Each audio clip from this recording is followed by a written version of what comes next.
Hey guys, welcome back to Gate EC Chronicle channel. This is your question number 42. ये 2014 में आया था, 1 marks के लिए क्वेश्चन आया था. एट वेरी हाई फ्रीक्वेंसी आपसे पीक आउटपुट वोल्टेज पूछी है. आपका आउटपुट वोल्टेज दे रखी है यहाँ पे. एक यहाँ पे आपको 1 sin ओमेगा टी का सोर्स दे रखा है, 2 कैपेसिटर दे रखे हैं, फॉलोड बाय एक रेजिस्टेंस नेटवर्क, उसमें ब्रिज नेटवर्क बना के बीच में उसने 100 माइक्रोफैरड का दे रखा है. अब इसने हाई फ्रीक्वेंसी बोली है. अभी आपको पता है हाई फ्रीक्वेंसी से क्या इंडिकेट करना चाह रहा है. अगर आप एनालॉग का कंसेप्ट लगाओ तब भी ठीक है, नहीं तो मैं आपको बता देती हूँ उसको कैसे करते हैं. आपको सिर्फ यहाँ पे कैपेसिटेंस दिख रहे हैं तो आपका एक्सी एग्जिस्ट करेगा. आपका एक्सी क्या होती है 1/j ओमेगा सी. अगर ओमेगा वेरी हाई है तो इसका डिनोमिनेटर कंप्लीट वेरी हाई है तो उसका रेसिप्रोकल क्या होगा, नेग्लिजिबल, राइट. सो अभी ये कैपेसिटेंस क्या आपके कर रहे हैं, नेग्लिजिबल रेजिस्टेंस ऑफर कर रहे हैं. आपके कैपेसिटेंस नेग्लिजिबल इम्पिडेंस ऑफर कर रहे हैं तो हम उनको शॉर्ट सर्किट मान सकते हैं.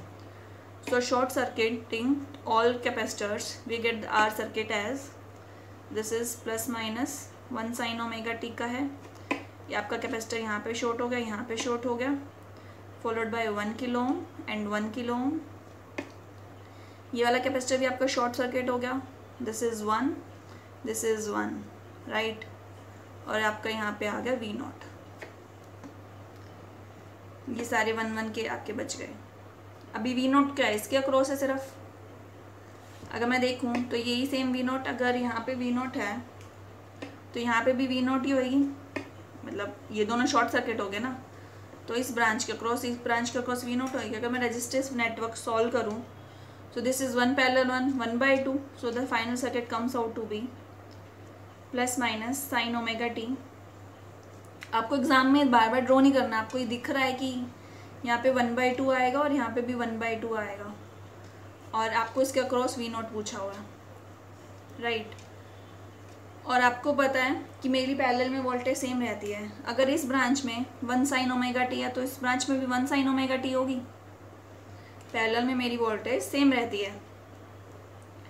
तो यहाँ पे 1 sin ओमेगा टी है तो V0 क्या हो गया, half of sine omega T. Equal resistance है ना, इक्वली डिवाइड हो जाएगी. So this will be half of sine of omega T. अभी पीक आउटपुट कितनी होगी आपकी, 1/2 होगी, that is 0.5. So this is your answer. आपको क्वेश्चन एग्जाम में है तो डायरेक्ट करना है. हाई फ्रिक्वेंसी दे रखी है, सीधा शॉर्ट करेंगे. बार बार सर्किट ड्रॉ करने की रिक्वायरमेंट नहीं होनी चाहिए. ट्रांजेंट के केस में हमें ड्रॉ करना रहता है कि उसमें बहुत कन्फ्यूजन हो जाएगी, बट आप प्रैक्टिस करोगे तो ये स्टडी स्टेट और बेसिक्स के लिए आपको दोबारा सर्किट ड्रॉ करने की रिक्वायरमेंट नहीं है. शॉर्ट सर्किट किया, इसको शॉर्ट सर्किट किया, रेजिस्टेंस नेटवर्क सॉल्व किया.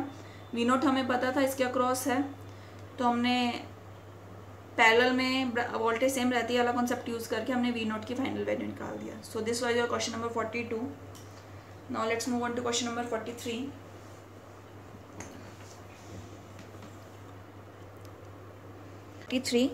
इसमें बोला है कि करंट आई जा रहा है मेरा 50 ओम रेजिस्टेंस से. 50 ओम रेजिस्टेंस आपको यहाँ दिया हुआ है. इसमें से करंट जा रहा है मेरा आई. ये आई 0 होगा सी की किस वैल्यू के लिए. यहाँ पे कैपेसिटर की वैल्यू पूछी हुई है आपसे माइक्रोफैरड में कि मेरा जो आई जा रहा है वो 0 हो जाए. और आपको ओमेगा की वैल्यू दी हुई है 5000. यहाँ पे आपको एक साइनसॉइडल वोल्टेज सोर्स दिया है, इंडक्टर दिए हैं और कैपेसिटेंस दिए हैं. अभी मेरा आई कब किस केस में 0 हो सकता है.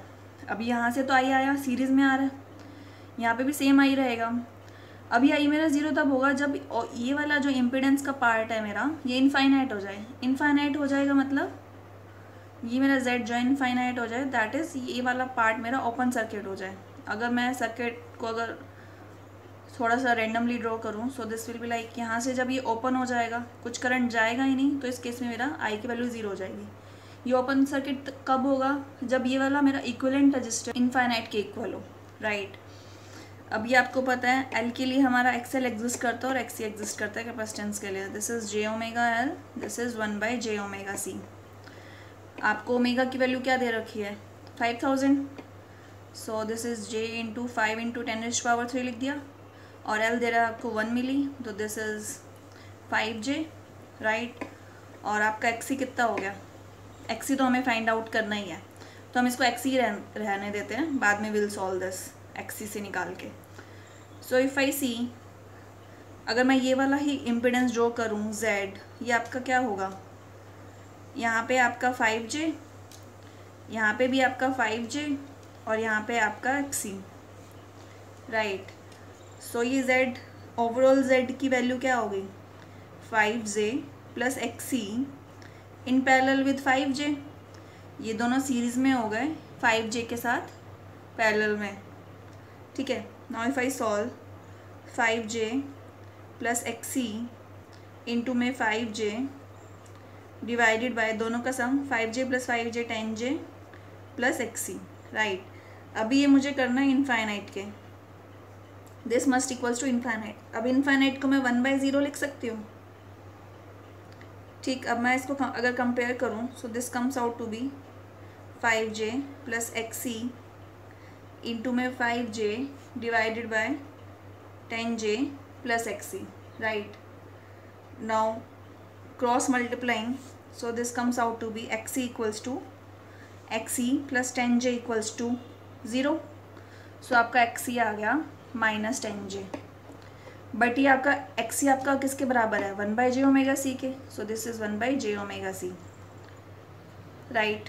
अगर मैं इसको पर्टिकुलर सॉल्व करूँ, J यहाँ गया तो J² -1, सो 10 इंटू में omega equals to 1/C, C equals to 1 में 10 इंटू में omega. So this is 1/10। Omega की वैल्यू आपको दे रखी है 5000।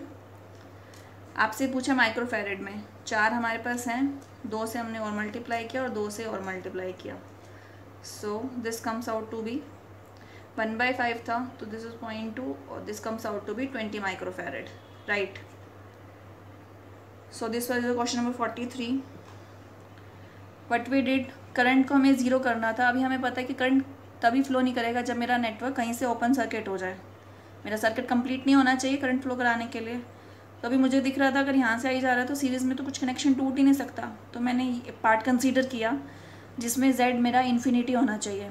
इन्फिनिटी हो जाएगा तो ओपन सर्किट हो जाएगा। सेम हमने Z निकाली, Z की ओवरऑल वैल्यू निकाली, उसको इन्फाइनाइट से कंपेयर करने हमने C की वैल्यू निकाल दी है, ठीक है।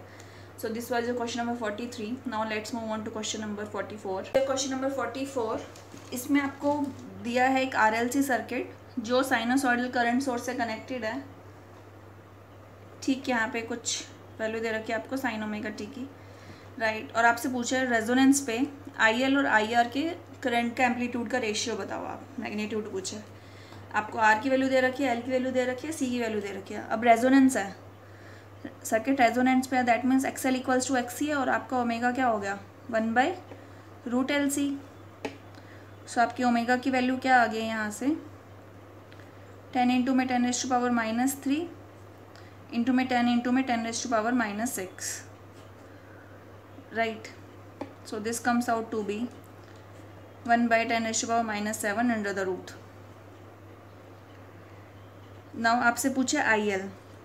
अभी आपको पता है ये सर्किट ना मेरा पैरेलल है, तो अगर मैंने यहाँ पे अगर वोल्टेज मेरी V है तो सेम वोल्टेज यहाँ पे भी होगी और सेम वोल्टेज यहाँ पे भी होगी, राइट। और अगर मैं इंडक्टर देखूँ, इंडक्टर की इक्वेशन को हम ऐसे लिखते हैं V equals to L/di/dt, right. अब d/dt को मैं क्या लिखती हूँ j⍵L, j⍵L.I, ये आपका V आ गया, ये IL हो गया जो इंडक्टर के अक्रॉस करंट जा रहा है। और अगर मैं इस ब्रांच से देखूँ तो मैं V को लिख सकती हूँ IR.R, current into resistance. Now if I compare both the equations, so j⍵L IL this equals to IR.R।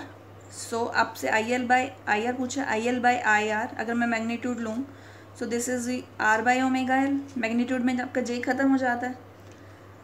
So putting this value, आपको R दे रखा है 10, ओमेगा दे रखा है 1/10⁻⁻7, that comes out to be 10⁻7 under the root, comes out to be √10 into में 10⁻³ और आपको L दे रखा है 10 मिली, दिस इज इंटू में 10 into 10⁻⁻3, right.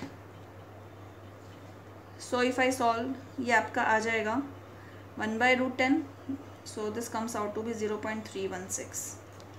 So this is your answer. What we did, हमें पता था कि पैरेलल में वोल्टेज सेम रहती है और सर्किट आपको रेजोनेंस पे दिया है, तो हमने वहाँ से वोल्टेज की वैल्यू निकाली आई एल और आई आर के अक्रॉस। आई एल और आई आर में हमने रिलेशन डेवलप किया, उसमें वैल्यू पुट की और आ गया हमारा रेजोनेंस की। हमें कंडीशन ऑलरेडी मालूम होती है कि X L equals to X होता है और उस वैल्यू से हमने ओमेगा निकाला। So this was the question number 44।